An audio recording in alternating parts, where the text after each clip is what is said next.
How to create rain particles in DaVinci Resolve. Right-click in the media pool and select New Fusion Composition. Double-click on the composition to open it on the Fusion page. Add a background node, connect it to Media Out, and decrease its alpha to 0. Add a pEmitter and pRender node and connect them to the output of background to merge them. Select Render node and check the Kill Particles that leave the View checkbox.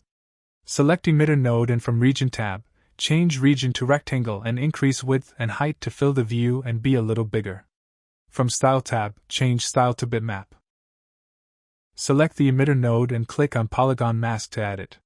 Click 2 times in the viewer to add a line like mine. Increase border width and soft edge a little bit. Now go to Controls tab and change the number and number variance to your liking. Expand velocity and increase velocity value. Then set angle to -90 degrees.